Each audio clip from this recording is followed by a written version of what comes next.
अस्सलाम वालेकुम, welcome to teacher Pakistan academy. आज हम अपनी प्लेलिस्ट फंडामेंटल्स ऑफ कॉमर्स 2 को जारी रखते हुए पढ़ेंगे चैप्टर नंबर 6 जो कि है कंपनी से रेलिवेंट। ये लेक्चर बहुत इंपॉर्टेंट है D com, dBA, BPA, PS commerce के स्टूडेंट्स के लिए स्पेशली। बट अगर आपका ताल्लुक किसी भी तरह की सर्टिफिकेशन या डिप्लोमा के साथ है और आप मैनेजमेंट साइंसेज में कुछ पढ़ रहे हैं तो ये लेक्चर इन सब के लिए इक्वल इंपॉर्टेंट है। इस लेक्चर के अलावा भी टीचर पाकिस्तान एकेडमी आपको ऑफर करती है बहुत सारी प्लेलिस्ट जिसमें cost accounting, financial accounting, econometrics, strategic management, ये सारे लेक्चर्स मौजूद हैं। तो आप यहाँ से बहुत कुछ लर्न कर सकते हैं।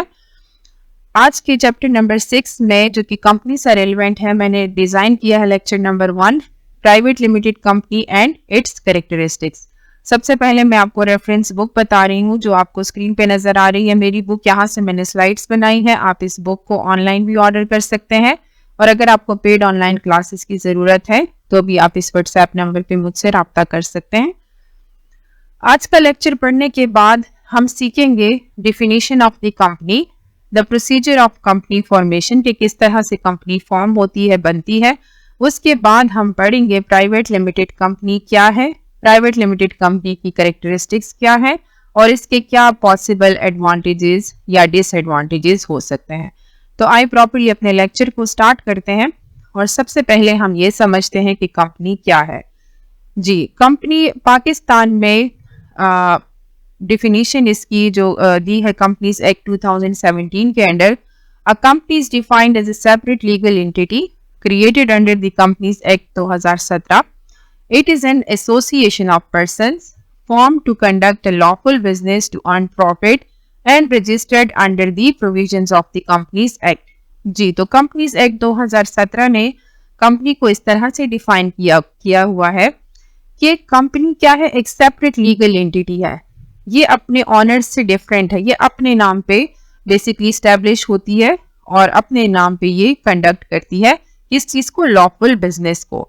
बिजनेस ऐसा होगा कंपनी का जो कि किसी भी लॉ को वायलेट ना करे, किसी भी तरह की इसमें वायलेशन ना हो, कोई हार्मफुल मटेरियल ना हो रहा हो, कोई ऐसा मटेरियल या कोई ऐसे गुड्स एंड सर्विसेज प्रोड्यूस ना हो रहे हो जो यहाँ के कल्चर या किसी भी हेल्थ इश्यूज के खिलाफ हो। टू अर्न प्रॉफिट, कंपनी का मकसद क्या है? प्रॉफिट कमाना। और कंपनी को रजिस्टर करना बहुत ही मस्ट है कंपनीज एक्ट 2017 के अंडर। अब हम पढ़ते हैं कि ये जो एक्ट 2017 ने हमें बताया इसमें कुछ कंपनी की खुसूसियात क्या हैं। तो नंबर 1 जो हमने पढ़ा वो था लीगल आइडेंटिटी।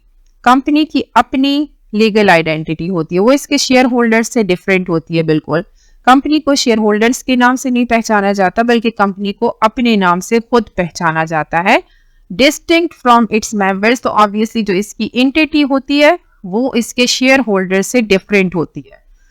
ये जो कंपनी है ये किसी भी तरह के कॉन्ट्रैक्ट में खुद जा सकती है, अपने नाम से कॉन्ट्रैक्ट में ये इंटर हो सकती है। वो कॉन्ट्रैक्ट कोई भी लॉफुल कॉन्ट्रैक्ट हो सकते हैं, जैसे sale of goods and services हो गया, या कुछ परचेज ऑफ रॉ मटेरियल हो गया, या कोई लैंड, बिल्डिंग, एसेट्स एक्वायर करने हैं तो कंपनी जो है वो खुद अपने नाम पे कॉन्ट्रैक्ट कर सकती है। कंपनी को कोई भी सू कर सकता है उसके नाम से, या कंपनी भी किसी को सू कर सकती है। It can own property in its name. तो कंपनी जो है वो खुद अपने एसेट्स क्रिएट करती है और खुद अपने नाम पे उनको रजिस्टर करती है और वो उस प्रॉपर्टी के ऑनर जो है वो उस कंपनी का अपना नाम होता है। अब हम पढ़ेंगे the procedure of company formation इन पाकिस्तान। पाकिस्तान में अगर कंपनी बनानी है तो वो कैसे फॉर्मेशन की कौन से ज़रूरी स्टेप्स हैं वो हम अब पढ़ेंगे। सबसे पहले ज़रूरी है कि कंपनी का अपना नाम सेलेक्ट किया जाए और वो अपने नाम से, क्योंकि लीगल एंटिटी बन जाएगी, वो एक इंडिविजुअल, एक आर्टिफिशियल पर्सन बन जाएगा, तो इसलिए उस कंपनी के लिए नाम का सिलेक्शन बहुत ज़रूरी है और उस नाम की रिजर्वेशन भी बहुत ज़रूरी है कंपनी को फॉर्म करने के लिए। Number 2, preparation of documents. कुछ लीगल डॉक्यूमेंट्स जो ज़रूरी होते हैं कंपनी के लिए, उन डॉक्यूमेंट्स का बनाना ज़रूरी है। उसके बाद 3rd स्टेप में है रजिस्ट्रेशन। जो डॉक्यूमेंट्स बन गए, जो नाम सेलेक्ट हो गया, अब उसको प्रॉपरली रजिस्टर कराना है और उस रजिस्ट्रेशन के लिए ज़रूरी है payment of registration fee and stamp duty. उसके बाद रजिस्ट्रेशन फॉर टैक्सेस, क्योंकि हम पाकिस्तान की बात कर रहे हैं, पाकिस्तान में जब कंपनी फॉर्म होगी तो वो FBR के अंडर जो है अपने रजिस्ट्रेशन करेगी टैक्सेस के लिए। और उसके बाद 6 स्टेप है कि कंपनी अपने नाम का जो सेलेक्टेड उसकी नेम रिजर्वेशन हुई है, अपने नाम पे वो अपने ये बैंक में अकाउंट बनाएगी। लास्ट स्टेप है रजिस्ट्रेशन विद अदर अथॉरिटीज।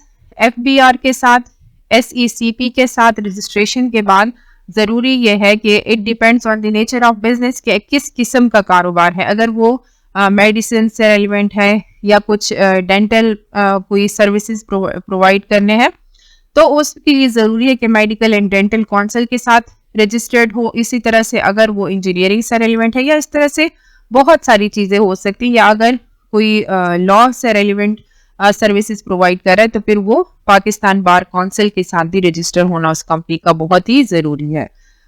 अब हम पढ़ते हैं कि प्राइवेट लिमिटेड कंपनी क्या है। तो पाकिस्तान में प्राइवेट लिमिटेड कंपनी जो है वो रजिस्टर होती है कंपनीज एक्ट 2017 के अंडर।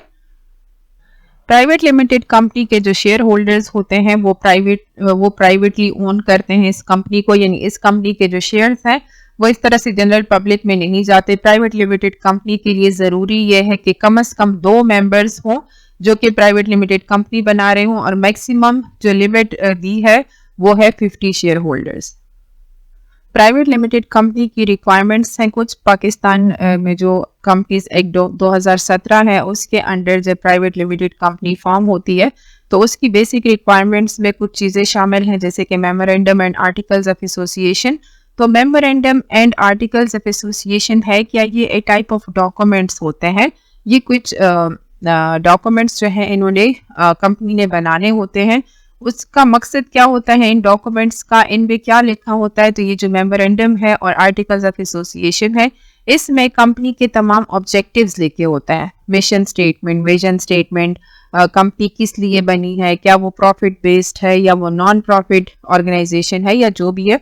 इसी तरह से जो कंपनी के रूल्स रेगुलेशन सेट हुए हैं, जो कंपनी ने खुद रूल्स रेगुलेशन सेट किए हैं और जो रूल्स एंड रेगुलेशंस उस प्राइवेट लिमिटेड कंपनी पे अप्लाई हो रहे हैं, वो सारे रूल्स रेगुलेशन इन डॉक्यूमेंट्स में लिखे होते हैं। ये जो डॉक्यूमेंट्स बनते हैं, ज़रूरी बात सबसे ये है कि ये डॉक्यूमेंट्स जो securities and exchange commission of Pakistan में सबमिट होने हैं। ये वहाँ से रजिस्ट्रेशन फ़ी कुछ इसकी होती है, तो वो रजिस्ट्रेशन फ़ी देकर और अपने जो memorandum and articles of association है इनको वहाँ पे कंपनी ने रजिस्टर करने हैं। इसके अलावा प्राइवेट लिमिटेड कंपनी के लिए ज़रूरी यह है कि उनका अपना बोर्ड ऑफ डायरेक्टर्स हो। बोर्ड ऑफ डायरेक्टर का क्या काम होता है? Board of director basically manage करते हैं कंपनी के अफेयर्स, यानी किन के साथ बिजनेस करना है, किस तरह से बिजनेस करना है, कंपनी के सेटअप को देखना। तो ये सब काम बोर्ड ऑफ डायरेक्टर्स का है कि उन्होंने स्ट्रेटेजिक डिसीजन मेकिंग करनी है, वो कंपनी ने ऑब्जेक्टिव्स को अचीव कैसे करना है। तो ये सारी चीज़ें बोर्ड ऑफ डायरेक्टर्स का काम है कि वो लोग डील करें। शेयर होल्डर्स जो हैं वो खुद बोर्ड ऑफ डायरेक्टर्स को अपॉइंट करते हैं। इसके कुछ अपने तरीके हैं, कुछ अपने लॉज एंड रेगुलेशंस हैं जिनके अंडर बोर्ड ऑफ डायरेक्टर्स जो है वो अपॉइंट होते हैं, और फिर बोर्ड ऑफ डायरेक्टर्स ही जो है वो कंपनी को संभाल रहे होते हैं। अब हम पढ़ते हैं characteristics of the private limited company.